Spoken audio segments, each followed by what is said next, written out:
So, hallo ihr Lieben, heute ist der 27. Nein. 26. Dezember, wir haben 15 Grad.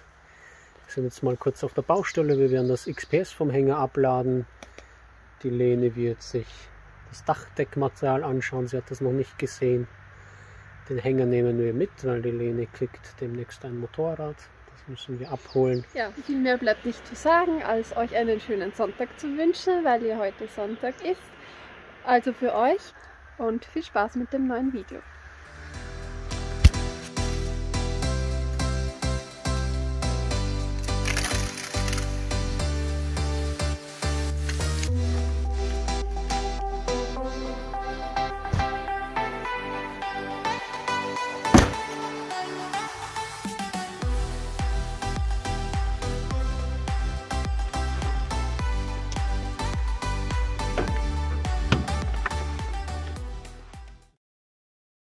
So, hallo ihr Lieben, wir werden jetzt versuchen, eins der ersten Fenster zu montieren.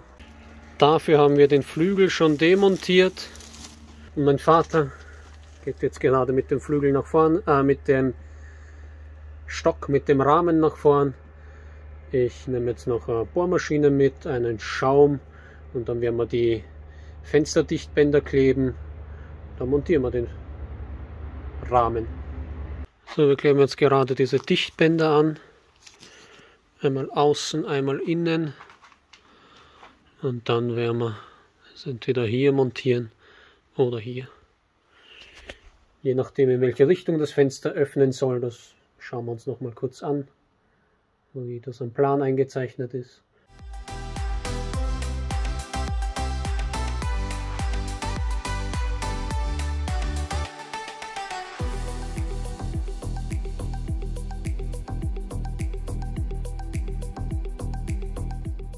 So, die Dichtbänder sind dran an den Fenstern. Einmal außen, einmal innen.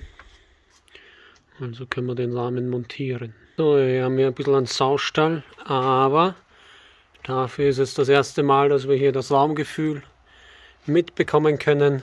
Wir haben nämlich gerade die Stützen entfernt. Hier in diesem Raum sind überall noch die Stützen drin, weil hier darüber noch palettenweise Ziegel und Mauermörtel gelagert sind für die Zwischenwände oben.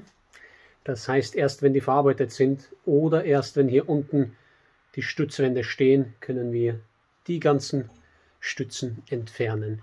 Drüben im Wohnzimmer haben wir es gerade gemacht, weil oberhalb vom Wohnzimmer im Schlafzimmer einfach keine große Belastung mehr stattfindet. Von dort wurde das Material schon verarbeitet für die tragende Zwischenwand unter anderem. Ja, schön, dass ihr dabei seid und bis morgen.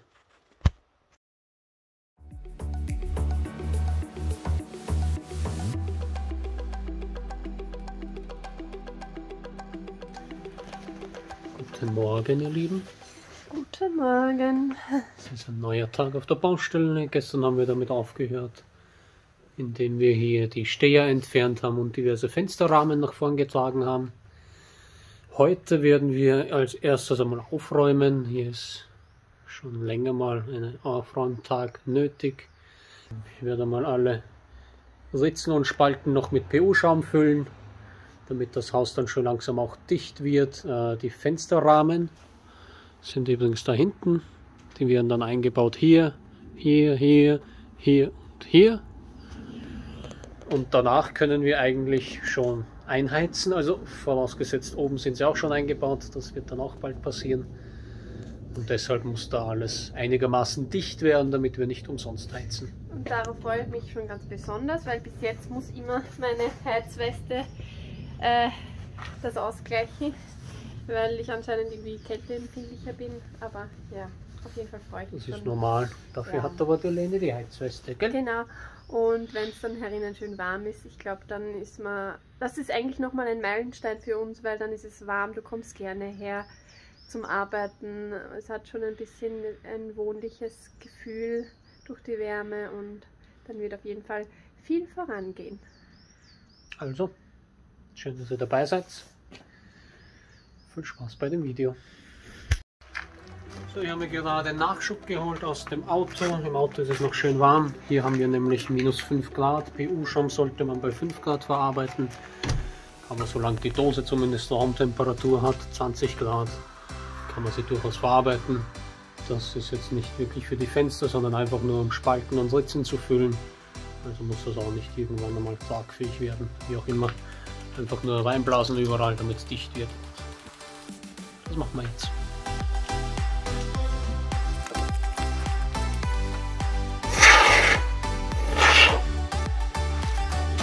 Passt. Dann machen wir einfach da oben weiter mit den Giebelwänden.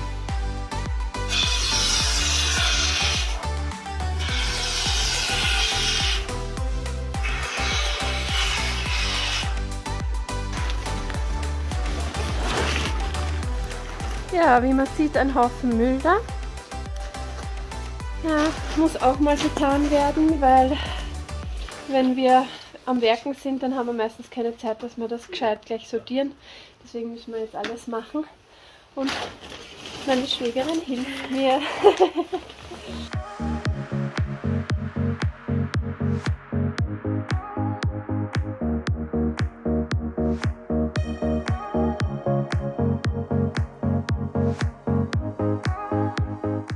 Wir haben uns dazu entschieden, dass dieses Fenster links angeschlagen ist, dieses Fenster rechts, weil dieses Fenster muss auch rechts angeschlagen sein. Damit die zwei Fenster nicht irgendwann einmal kollidieren, müssen die beide nach rechts öffnen und dann öffnet das Fenster nach links. Und so werden wir jetzt die Rahmen einbauen. So, wir werden jetzt die Flügel demontieren und den Türstock nach vorne tragen. Diese Tür ist unsere Balkontür, der Ausgang zur Terrasse. Und dann werden wir das Ganze einmal probeweise reinstellen in den Rahmen, schauen, wie es uns gefällt.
So, hier wird fleißig alles aufgeräumt.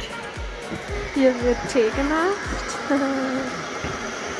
Es ist sehr kalt draußen, gell? Boah, zum Glück scheint die Sonne, sonst Ja, wäre es noch richtig stimmt. kalt. Ja, also wie ihr seht, wir sind heute eigentlich mehr am Umräumen und Aufräumen und beratschlagen, wie wir was machen wegen den Fenstern. Aber das ist auch wichtig, das muss auch getan werden. So, hier unten haben wir einen Denkfehler gemacht, beziehungsweise die falsche Entscheidung getroffen.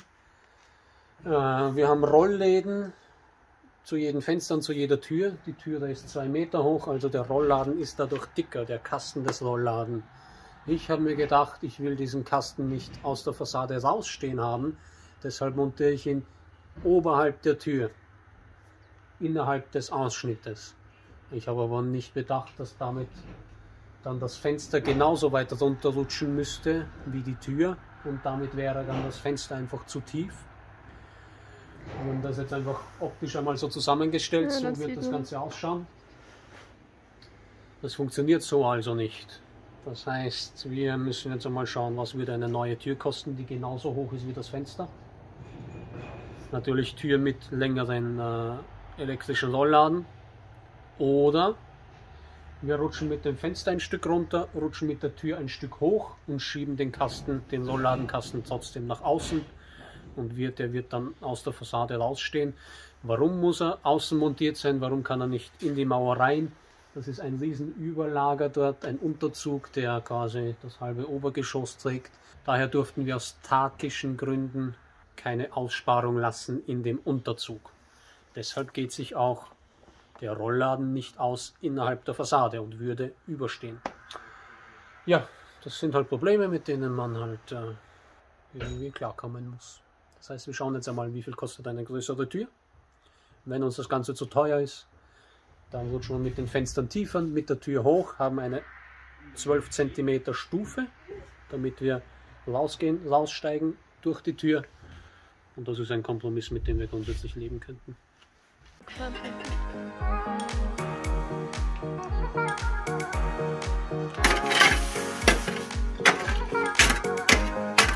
So ihr Lieben, das war's für heute.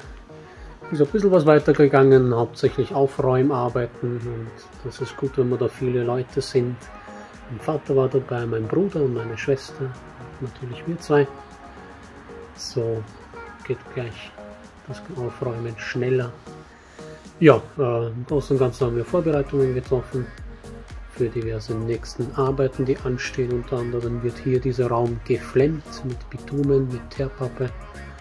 Dafür haben wir also mal halbwegs zusammengeräumt. Alles, was wir auf die Deponie führen müssen, beziehungsweise Restmüll, Sperrmüll. Es ist der 29. Dezember, also zwischen den Feiertagen. Das heißt, wir müssen jetzt auch nicht unbedingt unseren Haxen ausreißen, gell? Ja. Genau, deswegen werden wir den Nachmittag jetzt auch noch anders verbringen. Es gibt auch noch was anderes, nicht nur Baustelle, nicht nur Arbeit. Nebenbei kann man sich auch noch vergnügen. Ja, wir wünschen euch ein schönes neues Jahr. Wir sehen uns nämlich dann im neuen Jahr erst, also ihr seht uns erst im neuen Jahr. Dieses Video kommt vielleicht am Neujahrstag, am Sonntag, oder es kommt eine Woche danach. Je nachdem, wissen wir noch nicht. Schauen wir, wie viel Material wir zusammenbringen. Ja, in diesem Sinne hoffen wir, dass ihr gut ins neue Jahr gekommen seid. Genau. Wünschen euch alles Gute fürs neue Jahr. Viel Gesundheit und dass ihr weiterhin unsere treuen Zuschauer bleibt. Wir freuen uns über jeden einzelnen. Unsere Videos wären nichts ohne euch, weil ja, ist ja schön und gut, wenn wir Videos machen, aber wenn sie keiner anschauen wird, dann wäre es auch sehr lustig, also unnötig. Genau. Ja, dann bis zum nächsten Mal im neuen Jahr. Ciao.